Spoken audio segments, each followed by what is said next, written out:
Bugun men sizga pensionerlar ko'pincha bilmay qoladigan, bilganlar esa pensiyasini qayta hisoblatib, oyiga bir necha 100 ming so'mdan hatto 10 ming so'mgacha ko'proq olish imkoniyatiga ega bo'ladigan juda muhim masalani tushuntiraman. Bu gap oddiy, mish-mish emas.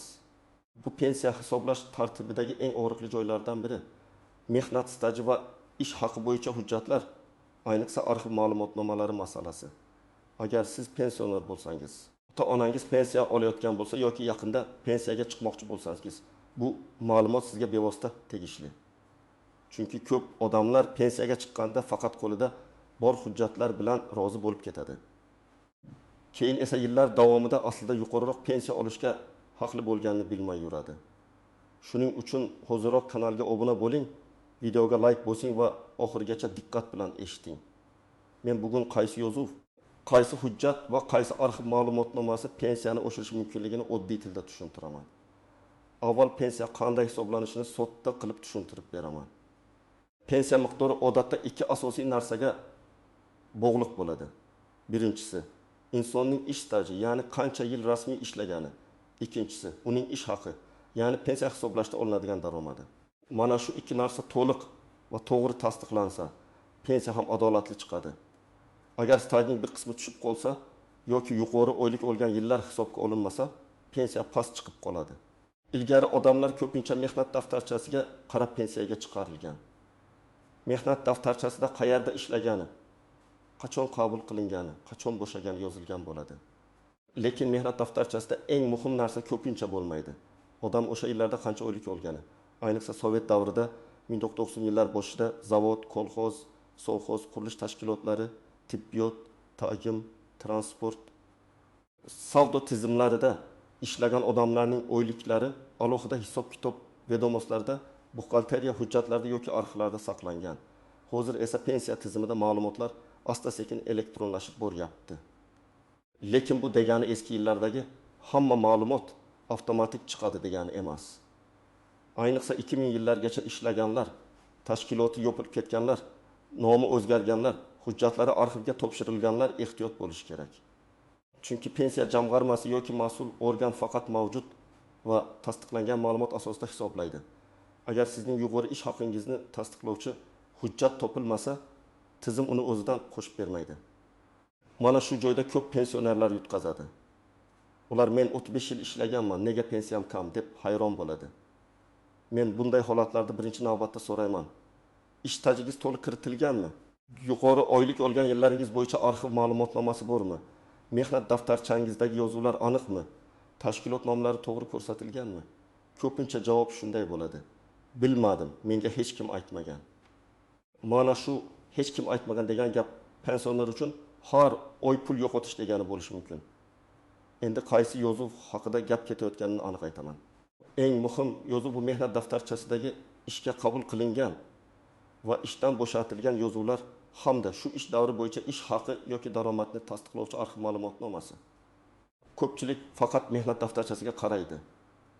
Lekin pensiyani oshirishda ayrim hollarda aynan ish haqi ma'lumotnomasi hal qiluvchi rol o'ynaydi. Chunki sizning stajingiz bor bo'lsa-yu.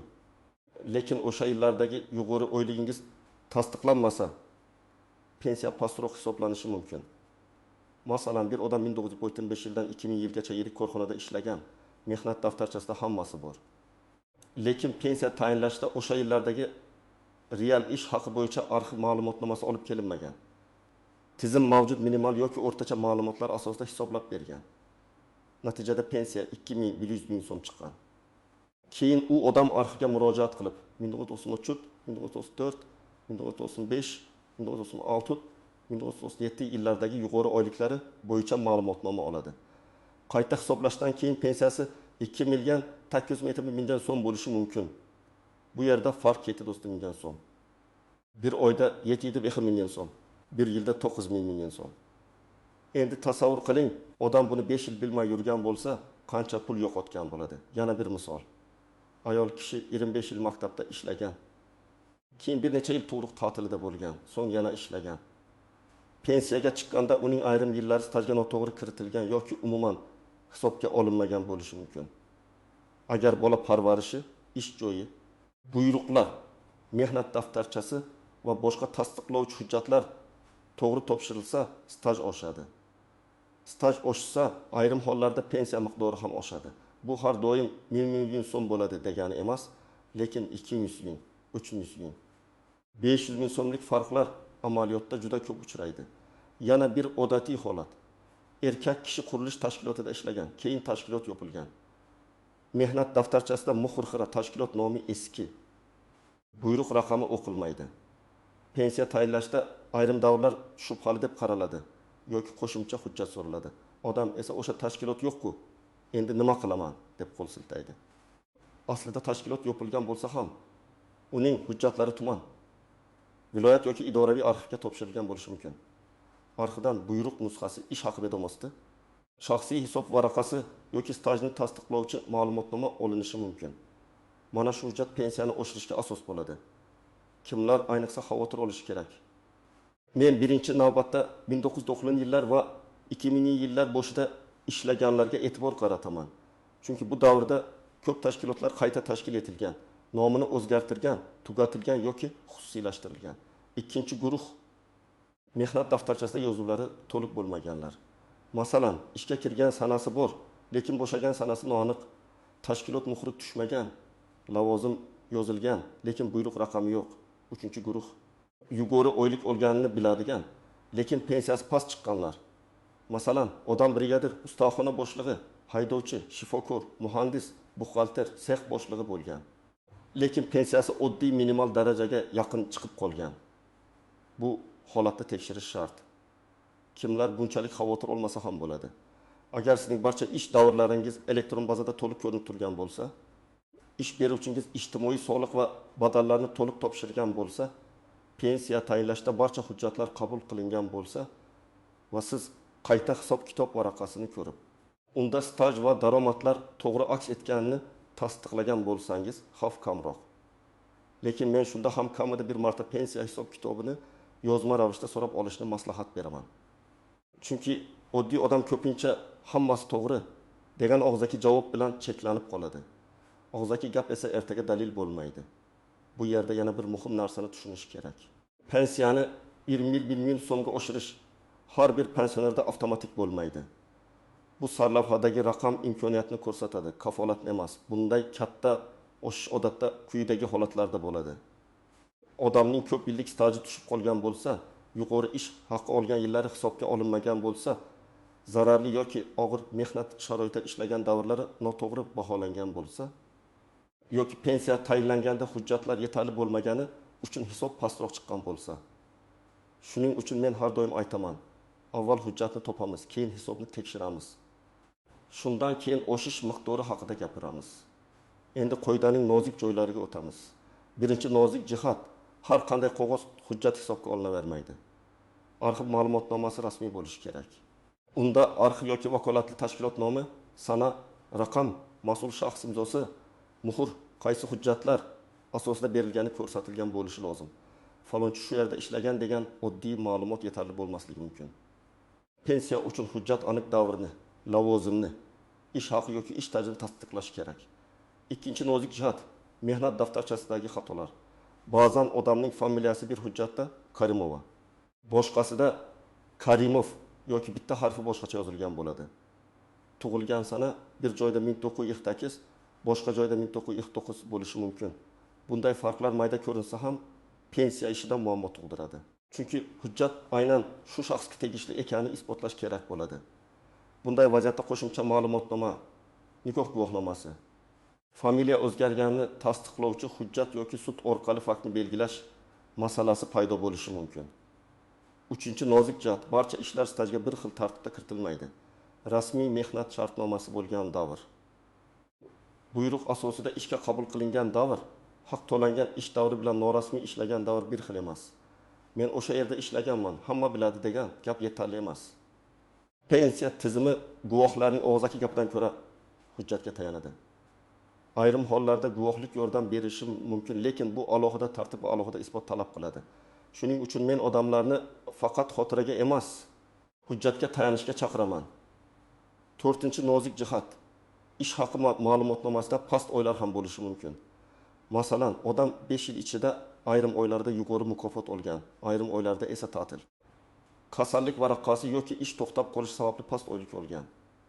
Pensiya hisoblashda qaysi davr tanlanishi, qaysi oyliklar olinishi tartibi muhim. Shu sababli hujjatni olib kelgan zahoti endi pensiyam aniq 20 million so'mga oshadi deb o'ylamaslik kerak. Mutaxassis hisob kitob qiladi, keyin aniq farq chiqadi.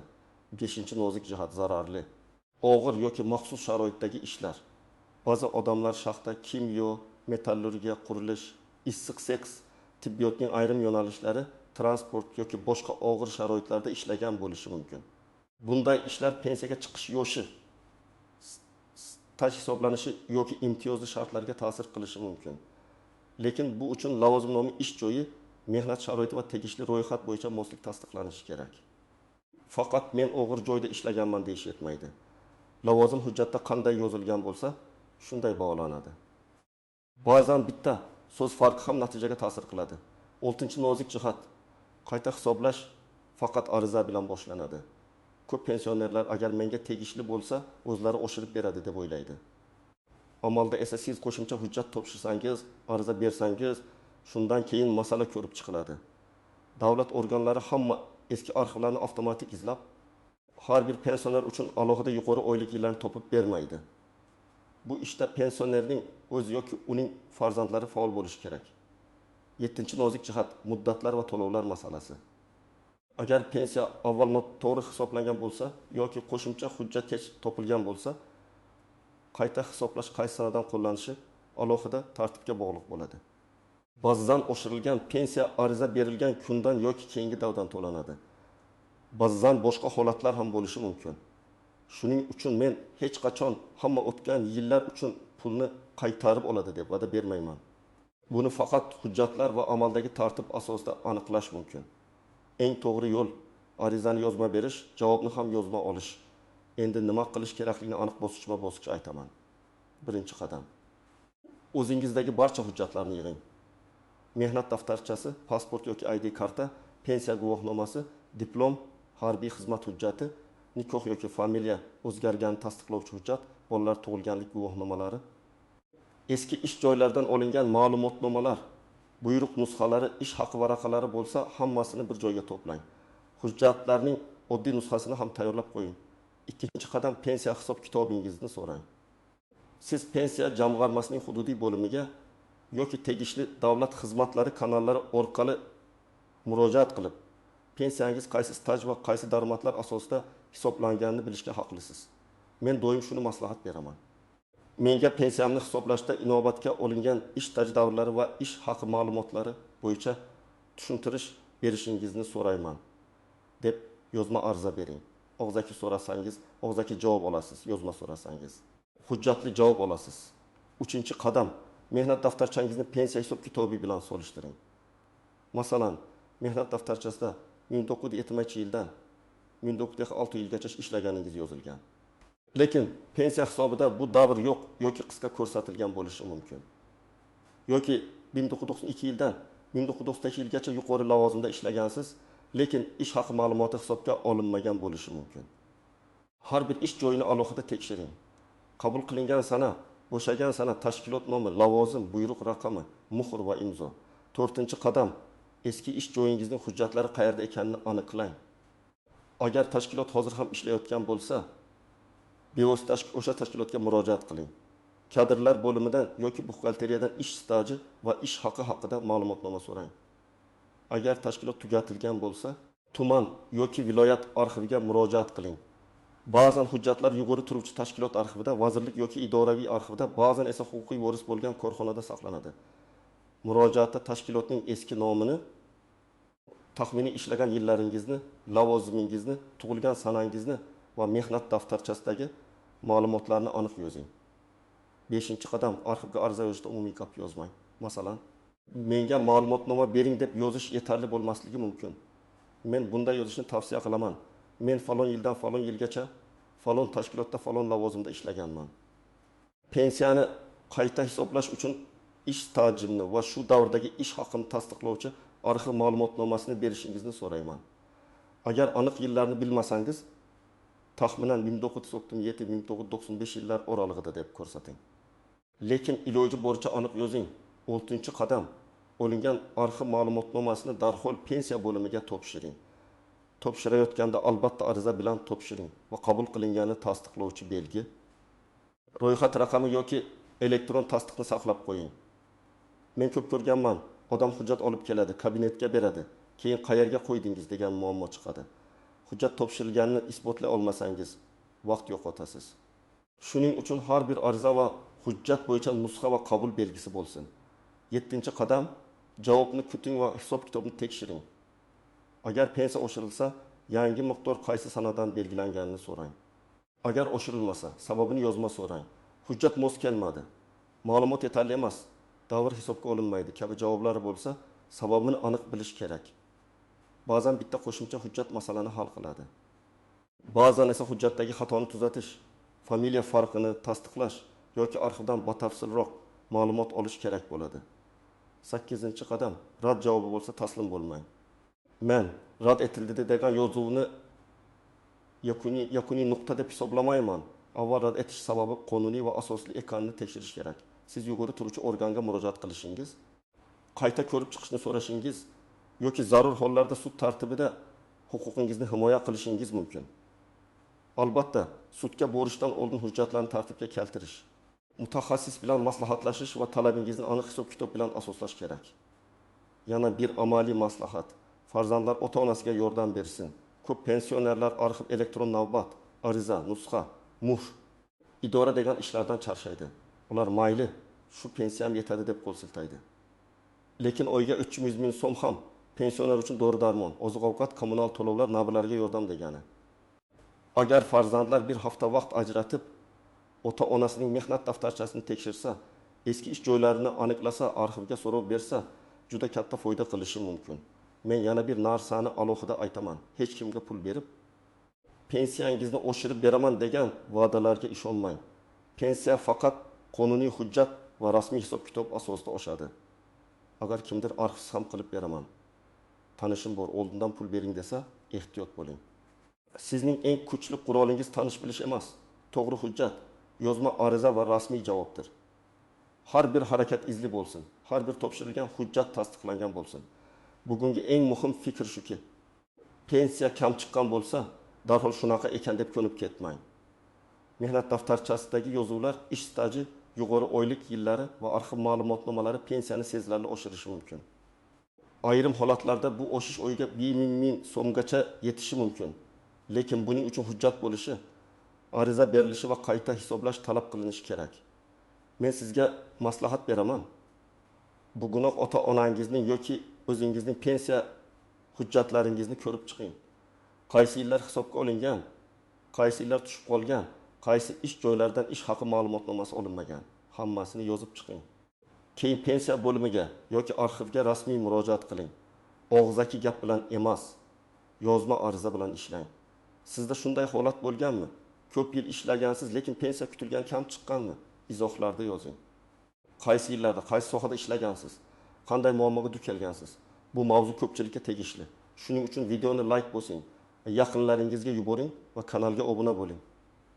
Keyingi videolarda men pensiyani qayta hisoblashda eng ko'p uchraydigan xatolar va arxivdan hujjat olishning aniq tartibini yanada batafsil tushuntirib beraman.